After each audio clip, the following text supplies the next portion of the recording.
All right. Well, hi, I'm Isabella Riezler, a volunteer with the TANGO2 Research Foundation, and I'm incredibly thrilled to welcome you to this episode of the Rare Care Chronicles. I'm here today with Veronica Jones and Tyson Swetek, parents of 10-year-old Thea, who lives with TANGO2 deficiency disorder. When Thea was diagnosed, TANGO2 disease had just been discovered, meaning there was very little information available, and even fewer ways for families to find each other. Veronica was the first to start connecting people, creating the original TANGO2 disease Facebook group, and is now a member of the TANGO2 Research Foundation's outreach committee. In this conversation, we're going to talk about a couple of things about what those early days looked like for their family, how the community has changed over time, and what they've learned about Thea, about connection, and about navigating a rare and unpredictable diagnosis. So, welcome both. I'm so excited to have you here. Thank you. Thank you. Let's go ahead and dive right in. I would love to hear a little bit more about Thea, who she is, what lights her up, and then I'd also love to hear a little bit about your family's journey with TANGO2 disease so far. Well, she is 10 years old now, and she's really gotten into gymnastics these days. It's so fun to see her find just like her little niche, like what she likes to do.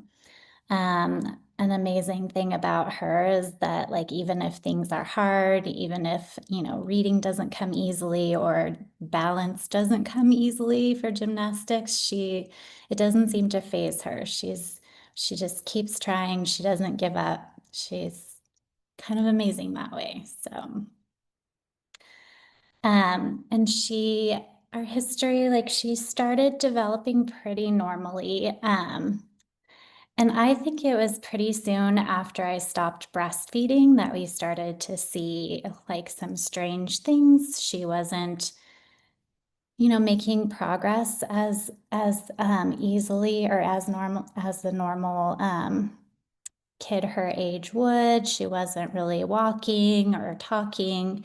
And just we started seeing strange things, like she finally was able to sit up, and she was sitting up and playing happily one day, and then she just like lost her core and just fell backwards and hit her head. And she cried, and then I thought, well, like that was weird. And then she kind of calmed down, and then it happened again. She just fell backwards and hit her head. And then she was really upset. And then she did it a third time. And we were like, well, that's really strange that she's just losing her core strength or something. So we rushed her to the hospital, but they just said, like, oh, kids hit their head. It's fine. She's fine. Um, but we kept seeing strange things like this.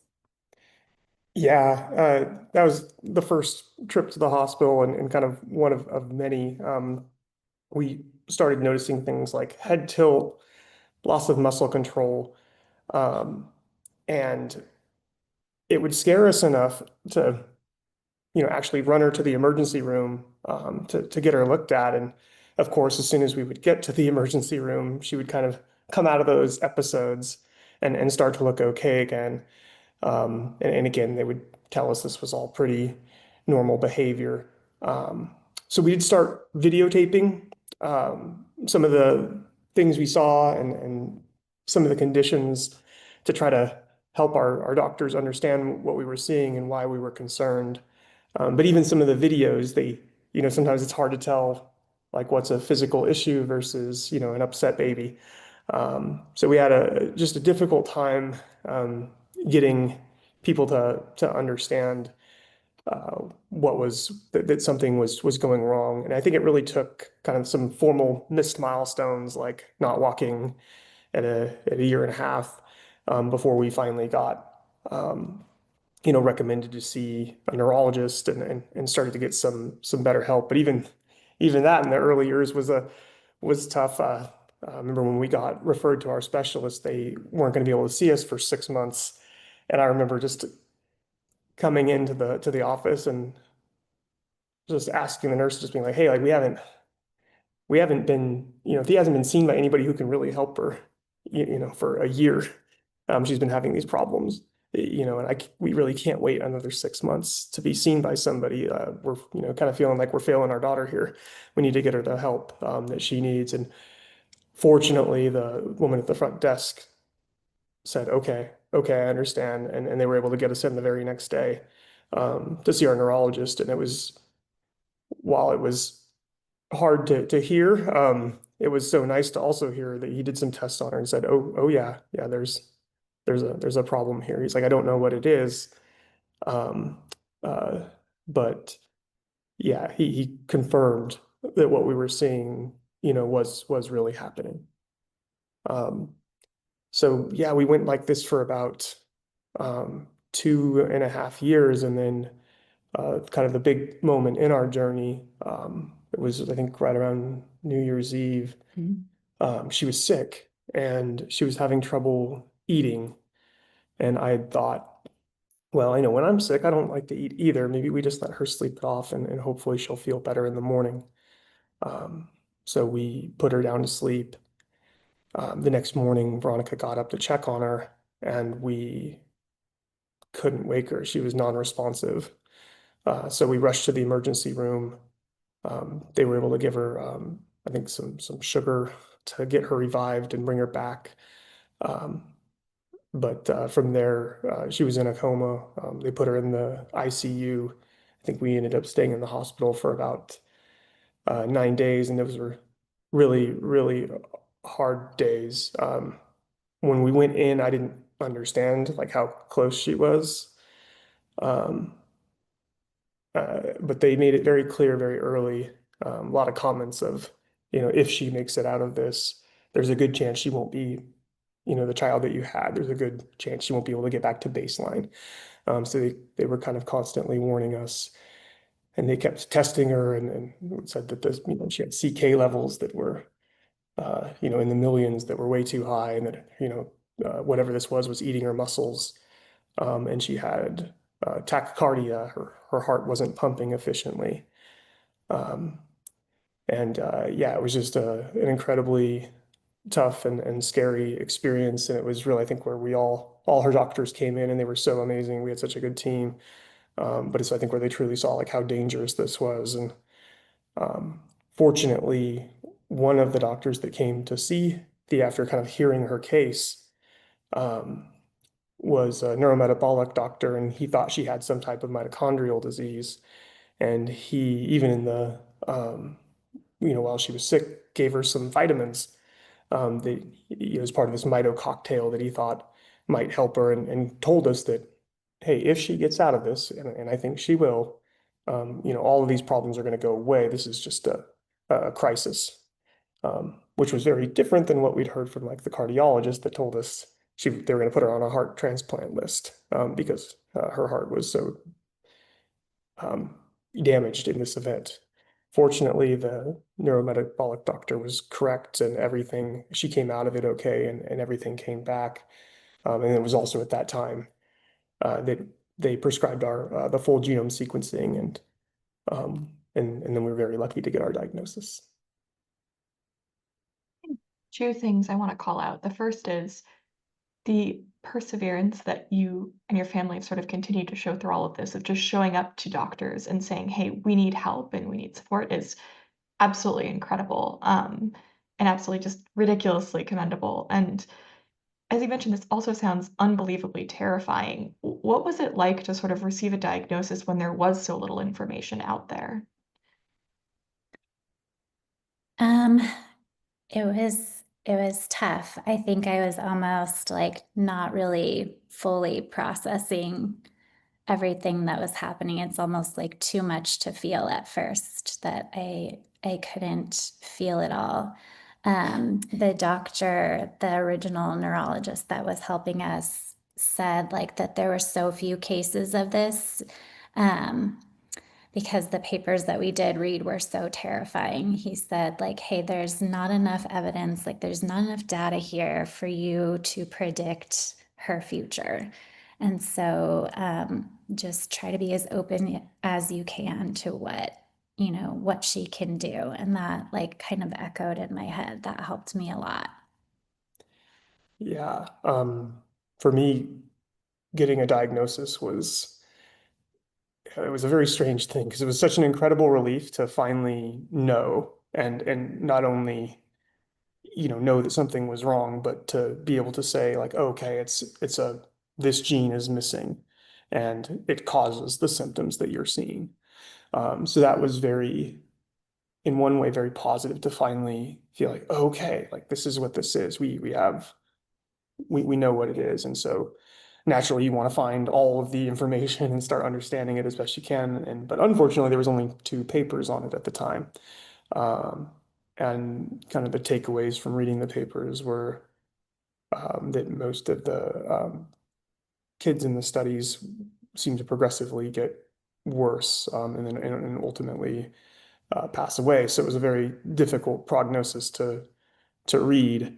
Um, yeah, and Veronica's right. I think kind of the thing that gave us at least a little bit of hope was our doctor saying, "Hey, this is not a big data set.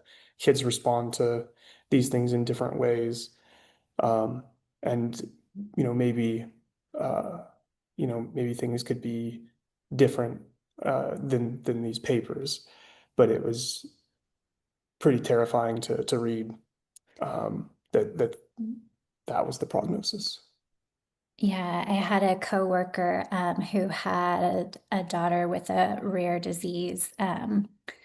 And I remember like walking across the hall, like I think I also have a daughter with a rare disease. What do I do? And she was really involved with global genes, and so we right away signed up to attend one of their conferences just to even start to get information to navigate what we do now. Yeah, and Global Genes was great. It was a nice first step, and they clearly lay out again the advocacy track and the medicine and technology tracks, and then how to get kind of funding through government agencies like the NIH. And it was really interesting going through and learning that process. But we were so newly diagnosed and it was so fresh, and we were the only, Thea was the only kid I knew with this disease at the time, and there was no organization or association for Tango 2. And um, while it was good to see that there was a process to get there, I do remember feeling like, oh, I'm probably not going to see this in Thea's lifetime. Um, was one of my takeaways, just kind of seeing how long it takes to go through all these processes, um, which is why it's been kind of incredible to see how far things have come with the Tango 2 Foundation and all the progress that's been made. Yeah, and that's a really incredible segue. You actually went ahead and didn't see a lot of structure and then decided to create a Facebook group that so many families are now a part of. What led you to start the space and sort of how did you shift gears into let's do this? I just wanted to be able to say that I did everything that I could do. Um, and the geneticist kind of, when we were first getting diagnosed, told us like, we're going to be our daughter's best advocates. And we're going to be the experts on this disease. So it was kind of message received like, I need to start figuring out what to do. And she recommended social media to try to connect with other families. And then there was one family from the paper that was willing to be contacted. So she handed us that family's contact information. And it took a while for me to work up the courage, but I called Sammy's mom, and it was amazing to just talk to her and see how her son was doing. And our whole family, grandparents, knew all about Sammy and what he was up to and what he was capable of. And it was so just great to have that connection with one other family. And I said, hey, I know that we need to like try to find more families. I'm going to start a Facebook group. Can you join it? And then we'll see if we can find anyone else. So we did, and it was just the two of us, sitting on this Facebook group, chatting here and there. And then one day, a third person found us, and it was Giorgio from Italy. And like, oh my gosh, there's another one. And then it was just like chat, chat, chat about how our children are doing, what makes them better, what makes them worse. And yeah, it was just an instant connection to start to meet these other families that were going through the same things that we were going through. Yeah. Yeah, starting the Facebook page was so amazing because I think that's one thing that I felt like we really did need was a connection with people who really understood what we were going for. We have amazing friends and amazing family, and they were incredibly supportive during all of this.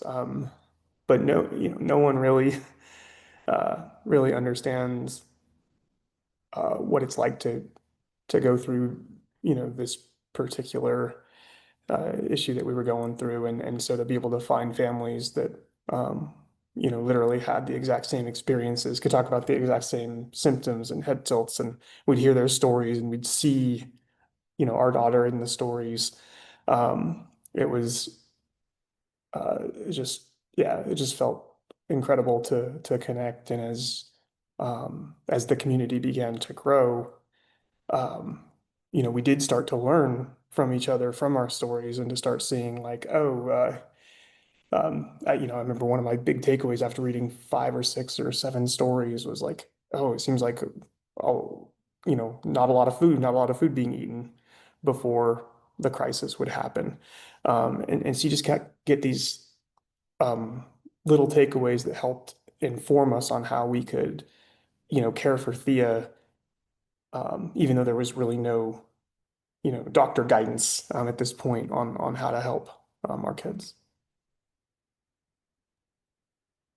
How have you seen the Tango 2 disease community kind of grow or change since those early days? And how has your connection to it evolved over time? When we first went through the crisis, the doctor, the neurometabolics doctor, recommended a mito cocktail, is what he called it, which had B vitamins in it.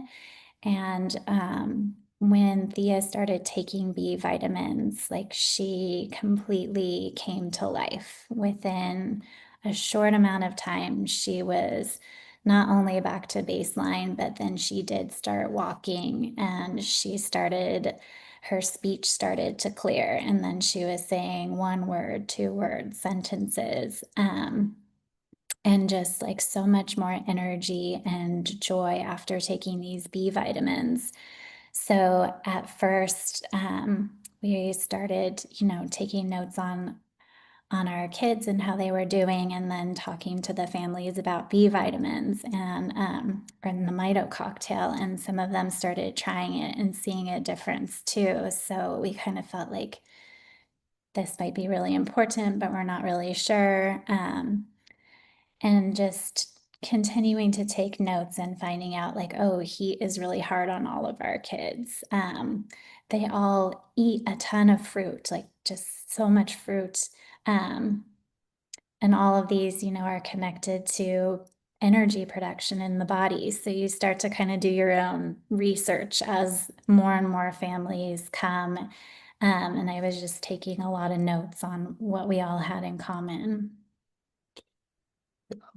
Um, yeah, it's been really interesting to, see the community grow and change. And I think, clearly the biggest game changer was when, we were having a conversation on the Facebook page, and it was Mike and Kasha Morris, the founders of our Tango 2 Foundation, just talked about like, hey, like we're seeing that there's stuff to learn here, but we really don't have enough research. We need to understand more about this disease, and they took that really big step to go ahead and start the foundation.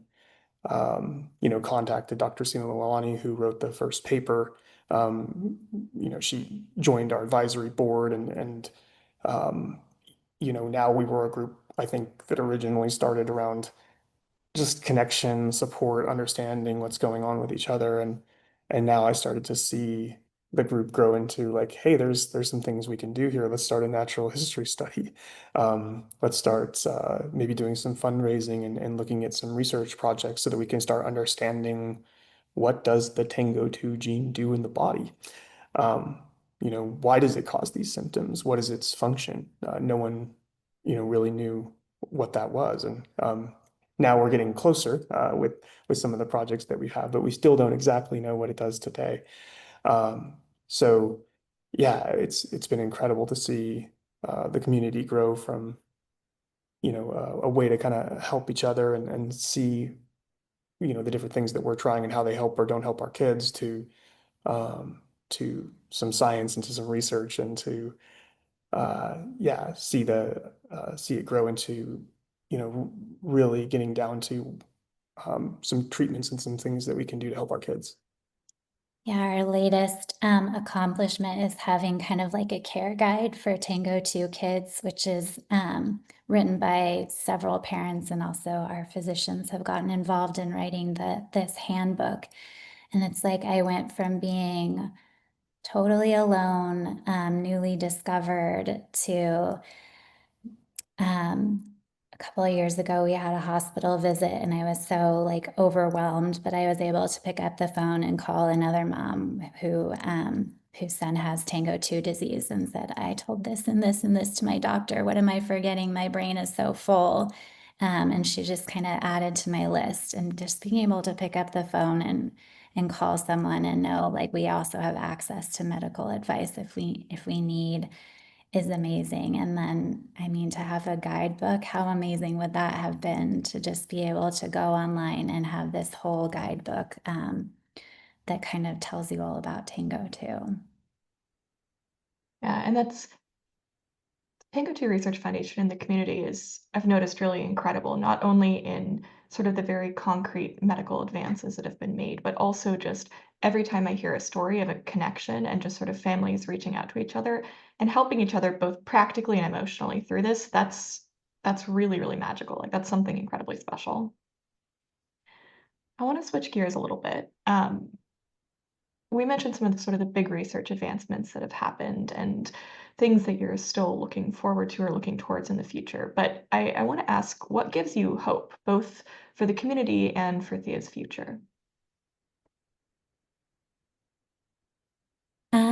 I think just knowing that B vitamins have made such a difference in our daughter's life, and then seeing that impact replicated in other families just gives us a lot of hope that um, there will be less metabolic crisis. And our doctor was saying, basically, like, you don't really want your child to be diagnosed with a rare disease, but if like vitamins is a solution that helps, or not a solution, but is something that helps your child, like that's amazing. Um, so that really gives me hope, and just that, again, that connection between families. Like you go to this conference and you say TANGO2 disease, and everyone's like, yeah, nodding along. Like there's nothing like that, where everyone just understands what you're talking about, when usually people don't. Yeah, I mean, I have a lot of hope. Uh, getting to, I mean, the number one thing was really just seeing Thea respond to the vitamins. I go back to when we took her home from the hospital, and a pretty tough feeling at that time of just feeling like, hey, we'll probably be back here again, and it might be worse than the last time, and kind of being sent home with a vitamin cocktail that they told us may or may not work, but I was skeptical that it was going to do anything. And then just seeing her a week later after recovering from a very tough hospital stay, she hit that big milestone. She started walking, and it was just incredible to see. And it's like, huh, these vitamins, this must be helping, because it really did change her energy level, her speech, like everything, so rapidly started to get better. So incredible to see her progress. And then, the other thing that gives me hope is just how quickly the Tango 2 organization has developed. And the success that we've had with fundraising and with the research projects and all the discoveries that we're making. Again, I went back to that story on global genes, and I thought, oh, I don't think we'd be able to do something like this in Thea's lifetime. It takes time um, to build these organizations and to get membership and to do this research. Um, so to know that we already have a pretty strong natural history, and we've had many research projects now, papers published with really interesting advancements that we're finding as we get closer and closer to the mechanism of the disease. It's been incredible to see the speed at which we've been able to move. And it gives me so much hope because it feels like we're close. Also, I got to kind of learn, when we were in the hospital that day, one of the doctors was trying to look through our gene sequencing. They kind of rushed us to the top of like the doctor's list of people, I guess, to look through. And I guess he had recently read about TANGO2 and had a hunch to kind of look in that area.